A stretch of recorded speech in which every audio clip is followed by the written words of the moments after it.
사랑하는 성도 여러분, 여러분의 때만 가지고 생각하지 말라는 겁니다. 하나님은 하나님의 때에 움직입니다. 하나님은 늦게 오시는 법도 없고 일찍 오시는 법도 없어요. 하나님의 때는 정확합니다. 왜 지금 응답이 이루어지지 않는가? 당신이 해결할 문제, 하나님과 해결할 문제가 아직 있기 때문에 이 문제를 덮어두고 하나님은 역사하지 않는단 말이죠. 왜? 그것이 축복이 아니니까. 때를 기억하십시오. 하나님의 공식이 맞지 않을 때는 이게 하나님의 시간과 내 시간이 다르구나 라는 것을 아셔야 합니다. 왜 하나님은 우리가 생각하는 때에 안 오시는가? 아주 중요한 영적 원리가 있어요. 그것은 기다림이라는 비밀을 가르쳐 주기 위해서. 기다림, 이걸 다른 말로 하면 인내라는 것입니다. 여러분, 믿음이라고 하는 것은 기다림이에요. 기다릴 줄 모르는 사람은 믿음이 없는 거예요. 조급한 거예요. 당장 해내라 이거예요. 정말 당신이 하나님을 믿고 정말 당신이 하나님의 말씀을 믿는다면 현재 외양간에 소가 없고 포도나무에 포도가 없고 밭에 소출이 없다 할지라도, 아무것도 생긴 것이 없다 할지라도 당신이 정말 믿음을 가지고 있다면 기다려야 된다는 것이죠. 기다림을 통과하지 않는 믿음은 가짜라는 거예요. 그래서 나를 하나님이 기다리게 하는 거예요. 믿음은 기다림이에요. 사랑은 무엇입니까? 기다림이에요. 사랑은 오래 참고 이렇게 되지 않습니다. 여러분, 상대방을 참지 못하는데 무슨 사랑이에요? 그건 감정이지. 진짜 사랑하면 기다려줘야 합니다. 여러분, 가장 위대한 멘토는 기다릴 줄 아는 사람이에요. 제자가 마음에 안 들어도 기다려주는 거예요. 그 사람이 사람 될 때까지 기다려주는 거 사랑이에요. 부모가 자식을 향해서 하는 게 뭐예요? 기다려주는 거 아닙니까? 자식이 마음에 안 들지만 사랑하기 때문에 기다려서 사람 될 때까지 기다리는 거예요. 부부가 제일 못하는 게 못 기다려주는 거예요. 그래서 자꾸 이혼하는 겁니다. 사랑은 기다림이에요. 믿음도 기다림. 도대체 아수르 제국이나 바벨론 제국이나 애굽의 제국이나 이 모든 땅에 존재하는 권력의 세력들이나 군사의 세력들이나 정치의 세력들은 무엇과 같은 것인가? 오늘 성경에 재밌는 표현을 15절에 하고 있어요. 그것은 통에 한 방울 물과 같다 그랬습니다. 우리가 물을 기르면 통에다가 이제 물 떠서 기르면요, 가다가 물이 넘쳐서 조금 떨어져요. 물이 이렇게. 그 한 방울의 물과 같은 것이다. 그 한 방울의 물은 있으나 마나 하는 거예요. 그게 열방이라는 거예요. 그게 열국이라는 거예요. 그게 세상의 정치라는 것입니다. 그 다음에 또 표현을 했어요. 저울에 있는 작은 티끌과 같다. 이게 우리가 무게를 재려고 저울 재는데요, 그 옆에 눈에 안 보이는 작은 티끌 하나가 붙었어요. 그 무게에 아무 상관이 없어요. 티끌.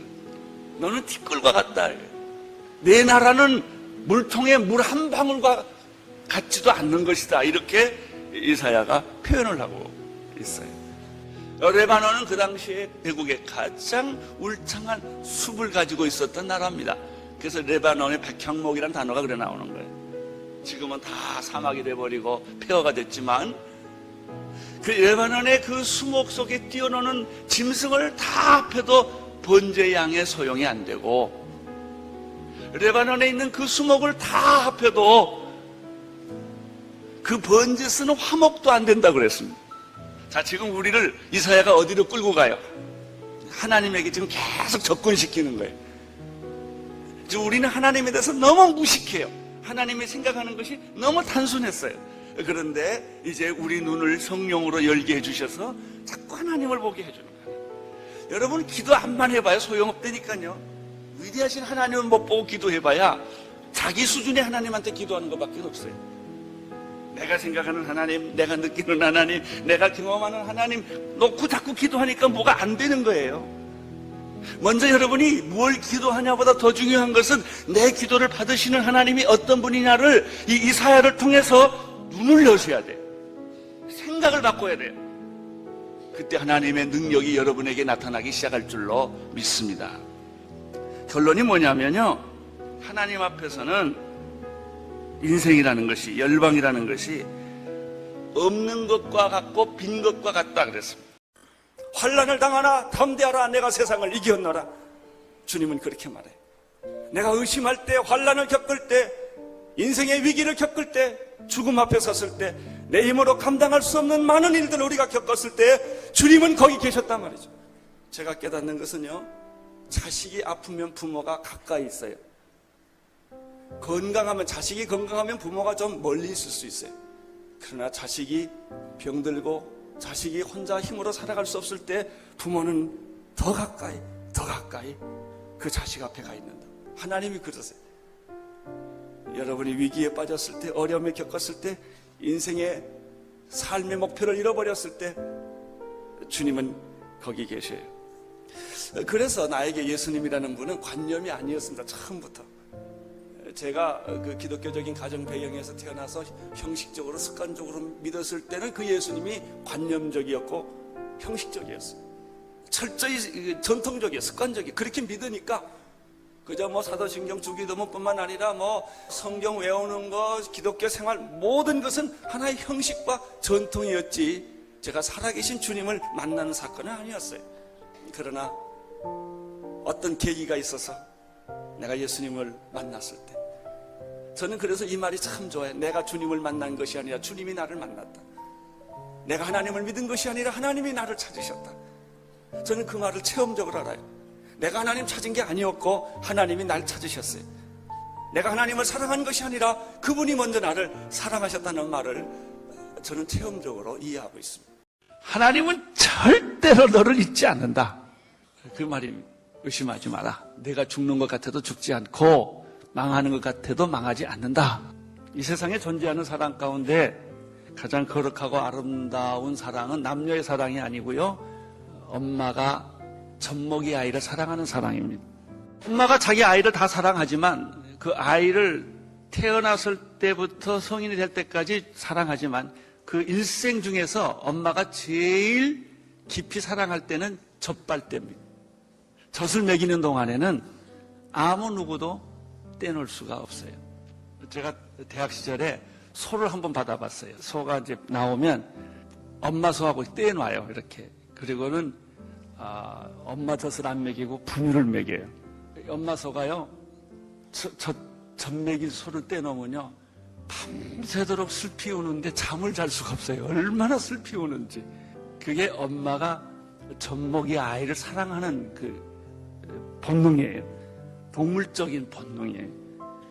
그러나 이 젖먹이 아이를 사랑하는 엄마는 동물적인 본능뿐만 아니라 여기에 영혼이 들어가 있고 정신이 들어가 있죠. 빼놓을 수 없다는 얘기예요. 근데 성경은 이렇게 말합니다. 어머니가 자기의 젖먹이를 어떻게 잊겠느냐. 비록 자기 태에서 낳은 아들을 잊어버려도 하나님은 너를 잊지 않겠다, 이렇게 말씀하셨는데, 이 예화는 성경이 있어요. 실제로 엘리야 때 아람왕 벳하단이 사마리아 성을 공격한 적이 있습니다. 사람들이 다 갇혔습니다. 먹을 것이 없게 됐습니다. 얼마나 먹을 것이 없었는지 그 당시에 엄마가 자기 아들을 잡아먹는 기록이 나옵니다. 그러니까 엄마는 자기 젖먹이를 사랑하지만 인간의 엄마는 자기 아들을 잡아먹을 수 있다는 예외가 있다는 거예요. 최근에 우리가 신문지상에서 이런 뉴스를 접합니다. 부모가 자식과 함께 한강에 뛰어들어 자살을 하거나 고층 아파트에서 뛰어내립니다. 마치 아이가 자기 생명이 자기 것인 것처럼 엄마, 아들하고 아이하고 같이 자살하는, 동반 자살하는 경우를 봅니다. 독약을 먹고 동반 자살을 합니다.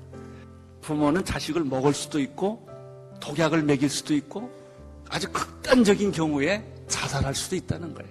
결론, 하나님은 절대로 그런 일이 없다는 거예요. 지금 이 비유를 여기 우리에게 들려주는 거예요.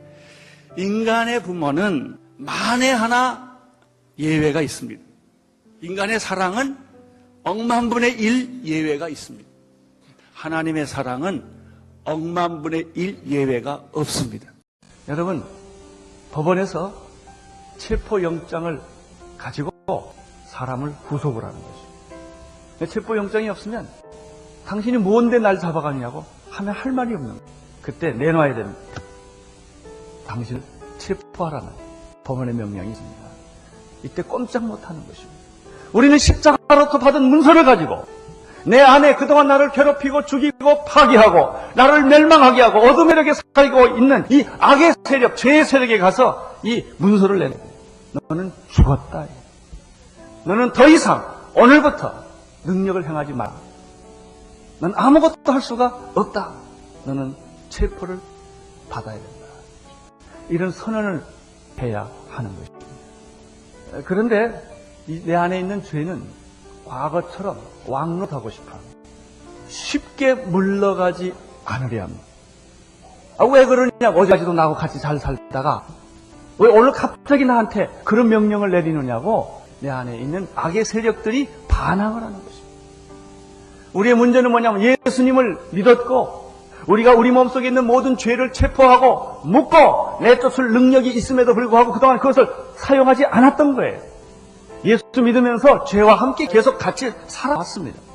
그래서 이 악이, 내 안에 있는 이 악이 동의를 안 하는 거예요.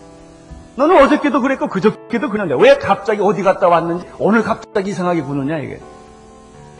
나는 오늘 여러분들이 여러분의 몸의 안에 죄를 다 체포하기를 바랍니다. 구속하기를 바랍니다. 활동 정지 명령을 내리시기를 바랍니다.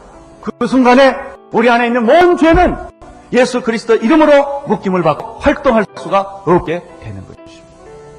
여러분 안에 있는 모든 병도, 그 귀신이, 그 모든 죄가 일으켰던 모든 병도, 절망도, 실망도, 염려도, 근심도, 걱정도 다 스톱을 시켜버리시기를 바랍니다. 여러분, 우리가 죄의 능력을 정지시킬 수 있는 그 근거는 무엇입니까? 십자가. 너희가 그리스도와 함께 죽었고 그리스도와 함께 다시 살았다는 거예요. 죄에 대해서는 죽고 하나님에 대해서 다시 살게 되었다는 것입니다. 따라서 우리는 죄에게 명령 내릴 특권이 있는 것입니다. 예수 그리스도 당신이 믿었다면, 십자가의 사건을 믿었다면, 십자가의 복음을 여러분이 가지고 있다면 우리는 그 문서를 가지고 있는 거예요. 죄에게 체포 명령을 내리는 것입니다. 수갑을 차게 만드는 것입니다. 어저께까지도 내 안에서 활동했지만 내가 몰라서 그랬다. 나는 그 명령이 내게 있음을 안다. 나는 너에게 정식으로 명령하라. 묶임을 받고 내게서 떠날지어다. 딱 걸어야 돼요. 이것이 죄로 하여금 뭐하게 하지 말라? 왕노릇하게 하지 말라. 주 예수보다 더 귀한 것은 없네. 이 세상 부귀와 바꿀 수 없네. 영죽을 내 대신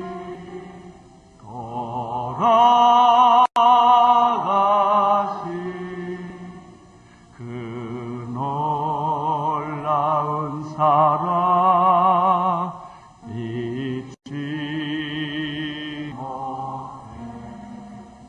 세상 즐거워 다 버리고 세상 사랑 다 버렸네. 주 예수보다 더 귀한 것은 없네. 예수 밖에는 없네. 예수님과 바꿀 수가 없습니다. 이 세상의 어떤 것도 그리스도와는 바꿀 수가 없습니다. 여러분들 예수님을 위해서 손해본 것이 얼마나 있습니까? 정말 돈과 예수님은 바꿀 수 없을까요? 바꿀 수 있을까요? 말이야 없다고 말씀하시겠지요. 근데 우리는 헌금할 때부터 고민하기 시작합니다. 할 거냐 말 거냐. 참 우리가 얼마나 연약한 인간인지 몰라요. 주님을 사랑한다고 하면서 우리는 주일날 장사합니다. 여러분, 높은 위치에 올라가면 참 예수 믿기 어렵습니다. 하나님이냐 권력이냐, 대통령 자리와 예수님의 영광과 바꿀 수 있을까요? 국회의원과 예수님과 바꿀 수 있을까요? 말이 없다고 그러죠. 그러나 투표할 때면은 예수를 믿어 불교 앞에 가서도 절하고, 돼지대가리 앞에 가서도 절하고, 예수님 앞에 가서도 절해요. 하나님보다는 투표가 더 중요하죠. 그렇게 되는 거예요. 주 예수보다도 귀한 것은 없네요. 여러분이 무슨 희생의 대가를 치루었느냐가 여러분의 믿음의 무게를 결정합니다. 희생의 대가를 치른 사람이 없는 사람은 그 믿음이 아주 종이짝처럼 가벼운 사람이에요. 예수님 당시의 사람들이 또 가장 익숙한 것은 제사 드리는 거, 시장에 가서 물건 사는 거, 노예 사는 거도 있었지만 또 하나 있었어요. 맨날 그들은 투닥투닥 싸워가지고 재판장을 가야 돼. 누가 옳으냐 이거예요. 판결을 받아야 돼. 그래서 그들이 아주 익숙한 생활 공간이 재판장이었어요. 요즘 우리나라도 고발공화국이 돼가지고 얼마나 그냥 뭐만 조금만 잘못하면 다 고발해 버리잖아요. 다 고소하고 고발하고. 그래서 검사한테 조사받고 판사한테 재판받고. 아마 우리 인생의 거의 대부분이 거기에 연결 안 된 사람이 없을 정도로 그렇게 살아요. 그런데 마귀가 우리를 고발한 거예요. 마귀가 우리를 고발해서 사형 선고받도록 한 거예요. 그 사실이에요. 죄값은 사망이에요. 하나님의 절대 정의 앞에, 거룩한 정의 앞에는 어떤 인간도 한 사람도 피해갈 수가 없어요. 그래서 우리는 사형 선고를 받은 거예요. 사형 선고를 받았는데 오늘 말씀을 보면 하나님께서 사형 선고를 받은 날 보고 하는 얘기가 여러 가지 재판을 해보시더니 변호를 들으시더니 하나님이 결론을 내렸어요. 너는 사형 선고지만은 사형 선고를 안 내리고 무죄 선언을 하겠다 하고 선언해 버렸어요. 이걸 가리켜 칭의라고 그래요. 의롭다 하심을 받았다. 원래 나는 죽게 되어 있는데 사형 선고를 받았는데 하나님이 그 선고를 무죄 선언으로, 사죄 선언으로 선언했어요. 내가 죄인이지만 예수님 때문에 예수님이 내 죄를 값을 치르셨어요. 내가 죽어야 할 값을 치렀기 때문에 나는 너를 무죄로 선언하노라. 너는 이제부터 죄가 없다. 이걸 가리켜 사죄 선언이라고 그래요. 의롭지 않는데 의롭다 하시고, 선하지 않는데 선하다 하시고, 용서받을 수 없는 죄인인데 용서받은 죄인으로 만드신 거예요. 죄라는 부채를 탕감시켜 주었어요. 죄는 우리를 땅 끝으로 끌고 가요. 그러나 칭의는 우리를 하늘 높이 하나님 옆으로 끌고 갑니다. 칭의란 말은 너무나 소중하고 너무나 귀하고 그 결과가 너무나 엄청난 거예요. 여기 보면은 너희의 몸을 그렸습니까? 지체를 그렸습니까? 지체라고 해요. 바울은 몸이라는 단어를 쓰지 않고 지체라는 말을 썼어요. 지체가 모이면 몸이 돼요. 이 죄라고 하는 것은 아주 우리의 구체적으로 각 지체들이 죄를 짓는다는 것입니다. 눈, 귀, 입, 손, 발. 예수님께서 마태복음 5장 25절 30절에서 이런 말씀을 하셨어요. 만일 오른 눈이 너로 실족해 하거든 뭐라고요? 빼어 버리라. 내 백체 중 하나가 없어지고 온몸이 지옥에 던지우지 않는 것이 유익하며, 그 다음에 또한 만일 내 오른손이 너로 실족해 하거든 뭐라 그랬죠? 찍어버려라. 그런데 여기에는 눈 뺀 사람이 하나도 없어요. 손 잘린 사람도 없어요. 괜찮으세요? 우리는 월요일날 눈 하나 빠지고, 화요일 손가락이 끊어지고, 수요일날은 발이 끊어지고, 목요일날은 등을 핥히고, 이러고 그냥 온몸에 핏소리가 돼서 수요일날 교회 와요. 주님, 나는 이겼습니다. 마귀와 싸워 이겼습니다. 내 눈을 뺀지라도, 내 손을 끊을지라도 나는 타협하지 않고 싸워서 이겼습니다. 할렐루야. 이게 주일날 교회 오는 거예요. 여러분, 우리가 뭐 넥타이 먹고 신사복 내고 멋지게 한다고 괜찮아요? 신사숙녀 여러분 다 괜찮으세요? 괜찮아요? 여러분 눈 안 빼도 괜찮아요? 손 안 잘라도 괜찮아요? 그렇잖아요. 차라리 눈 빼버리는 게 낫다 이거예요. 차라리 손 잘라버리는 게 낫다 이거예요. 내 눈이 마귀가 쓰는 거 아니냐 이거예요. 내 손이 마귀가 쓰는 그런 지체가 바로 불의의 병기가 아니냐 이거예요. 여러분 우리가 거룩과 순결의 단계에 들어간다는 것이 얼마나 고통스럽고 어려운 줄 아세요?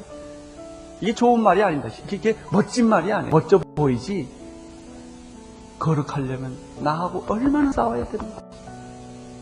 내 죄와 내 몸에 있는 죄와 나쁜 습관과 악한 것들과 영적 투쟁을 하는 것이죠. 씨는 무엇이다? 그러니까 농부가 농사를 지을 때 제일 먼저 생각할 것은 물론 땅도 중요해요. 땅도 중요하고 비료도 중요하고 햇빛도 중요하고 다 중요하죠. 그러나 가장 중요한 게 뭘까요? 씨예요. 씨에는 두 가지를 생각할 수 있어요. 첫째는 생명력이에요. 씨 자체는 그냥 벽씨죠. 그냥 딱딱한 씨죠. 그러나 그 씨가 뿌려지면 그 안에 생명이 있다는 거예요. 생명력. 생명력이라는 것은 정말 끈질긴 거예요. 죽었다가도 살아나는 거예요. 죽은 사람이 살아날 수 있는 이유는 간단해요. 그 육체 때문이 아니라 생명력 때문에 그런 거예요. 여러분에게 하나님의 생명, 예수님의 생명이 있는 줄로 믿습니다. 죽을 몸도 다시 사는 것입니다. 우리가 부활하는 이유는 생명 때문에 그래요. 예수님은 나는 길이요 진리요 생명이라고 말씀하셨습니다. 계란이 있는데요. 여러분 계란 잡숴보셨어요? 나도 먹어봤어요. 깨보면요. 계란에 눈이 있어요. 눈이 태가 두 개가 있는 데가 있고요. 태가 하나로 되어 있는 게 있어요. 하나로 되어 있는 건 무정란이에요. 두 태로 되어 있는 거는 유정란이에요. 계란이 겉으로 보면 또 똑같고 먹어봐도 모르고 무게재봐도 몰라요. 근데 병아리 암탉의 날개 속에 들어가 보면 한 계란은 삐약하고 병아리가 되고 한 계란은 썩어버려요. 왜 그럴까요? 한 계란에는 생명이 있고 한 계란에는 생명이 없기 때문에. 우리가 다 멀쩡하게 이렇게 살다가 죽으면 한 사람은 천국으로, 한 사람은 지옥으로. 멀쩡한데 생명이 있는 사람이 있고 생명이 없는 사람이 있어요. 예수 그리스도를 믿는 사람에게는 눈에 안 보이는 하나님의 생명이 있는 거예요.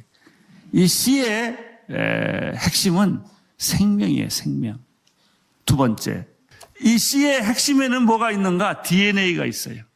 그 나무의 DNA. 사람은 사람의 DNA가 정자 속에 있는 거예요. 그래서 그것은 지극히 작은 것이라 할지라도 이 DNA가 조건과 환경이 만나고 그 다음에 생명력이 불어일으키면 생명이 바람에 불면 이게 꽃이 피는 거예요. 이 지상에 존재하는 수많은 꽃의 종류처럼 칼라, 열매, 그 얼마나 아름답습니까? 이게 다 그 고유의 그 나름대로의 DNA가 있는 거예요. 그래서 세상에 참 신통하죠. 애기 낳으면 꼭 그 아버지 닮았어.